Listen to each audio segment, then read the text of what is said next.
Well, hello. Welcome to my fireside chat series on the 12 associated clinical signs. We're up to ACS 11, that the targeted parent deserves to be rejected. This is a central feature of the pathology, this ACS 11. And so you're going to see this in all the cases, which is what the research indicates. So the research, Greenham, Childress, and Pruder, using Dorsey-Pruder's custody resolution method data set. It's available up on ResearchGate. Examined the prevalence of the 12 ACS and 46 court-involved custody cases. All 46 families had the three diagnostic indicators I described in Foundations. All 46 families had 5 or more of the associated clinical signs, and 45 of the 46 had 8 or more of the associated clinical signs. So everything I'm saying in Foundations and about the pathology is true and correct, backed up by the data, the research on this.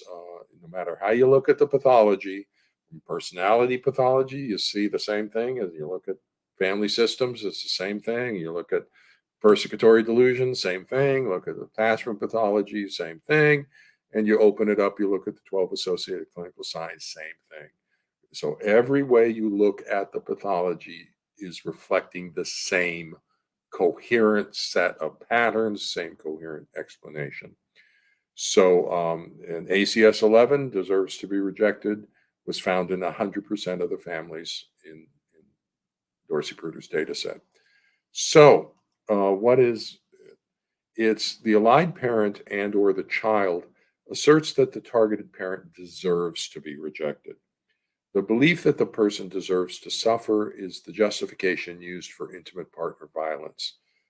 So, yeah, of course I hit her. She deserved it. My dinner was cold. So that's your classic spousal abuse justification. The the healthy value system is that we're not nice to other people because of who they are. We're nice because of who we are.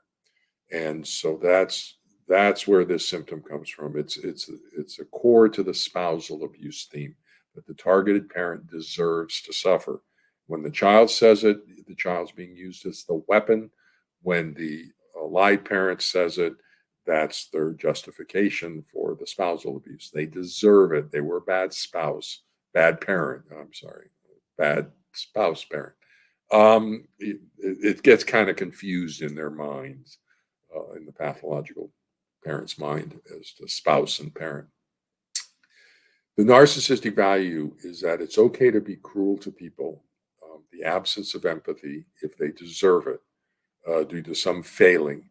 And the abuser then develops reasons for justifying why the victim deserves their cruelty.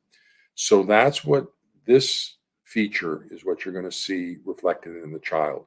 This is the most disturbing feature for me to encounter with a child, because it's cruelty. The absence of empathy is a capacity for cruelty. And when I'm assessing empathy in a child, I don't look to see if they have feelings for other people. Actually, I kind of want the child to be more self-centered. And so that's not how I assess for empathy. The capacity for the absence of empathy is the capacity for cruelty. So what I'm assessing for is the child's capacity for cruelty. So when they say and do things that are cruel to the targeted parent, like saying, I don't want to be with you, that's a cruel thing to say to a parent. Oh my God, that hurts. Okay. And so when I explore that with the child, I will get the response from the child that the targeted parent deserves their cruelty. Oftentimes, for that unforgivable grudge that they're holding, they did something 5 years ago, so they still deserve my cruelty now. And it's that hard. And it's not from the child. That's not unauthentic to the child. The child's a good child. Where it's coming from is the absence of empathy of the allied parent. That's the source of the cruelty towards the other spouse and parent. This is primarily a spousal abuse pathology, using the child as a weapon, and then in weaponizing the child into the spousal conflict as a weapon, they create such significant pathology in the child that it becomes child psychological abuse as well. But fundamentally, this is a spousal abuse theme, and ACS picks up on that spousal abuse. And going back to the idea of fingerprints of psychological control, this is a symptom feature of fingerprints of the psychological control of the child by a narcissistic dark personality parent who has this attitude that it's okay to be cruel as long as a person deserves it. And then we just go around and decide who deserves our cruelty. Um, the and so that's the fundamental source of this symptom. The justification of cruelty represents a reflection in the current trauma reenactment narrative of the original childhood trauma experience of the allied pathological parents, the unresolved trauma. It is the abusive parent from the original childhood trauma experience of the narcissistic borderline dark personality parent who deserves to be rejected. And this theme, born in the childhood attachment trauma, is being displaced from the past trauma into the current onto the current spouse and current parent.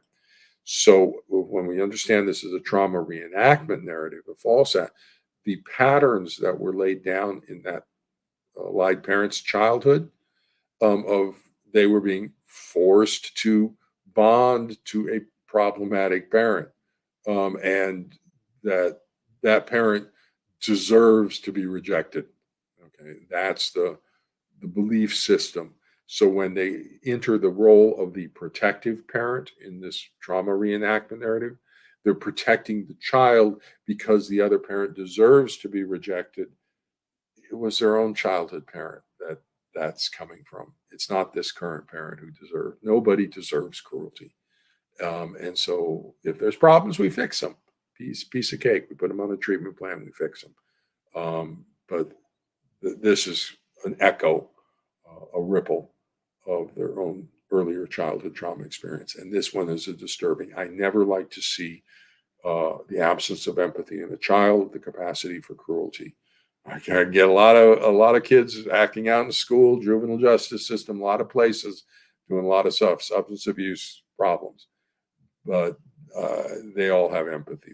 They're not cruel. These kids in the family courts are cruel, and it's not them. It's not the kid. It's the parent who's controlling the kid, who's making the kid be cruel. This pathology, the targeted parent before the divorce used to have a child. After the divorce, they don't have a child anymore. Why not? What happened to the child? It's like somebody killed their child. Yeah, the allied parent was so upset about the divorce and so angry at the other spouse that they psychologically killed that spouse's child. You'll be sorry you divorced me. You'll be sorry you were inadequate. Boom, you don't have a child anymore. And they get the child to do the murder. That's the most brutal part of all. The child has to kill their bond to their own parent in loyalty to the allied parent. This is the most uh, brutal pathology I've ever encountered in the family courts. And we need to get a handle on it. It's spousal abuse, it's child abuse, um, and it's a real problem. So, with that, let's move over to ACS 12, which is the disregard of court authority. That is also a pretty common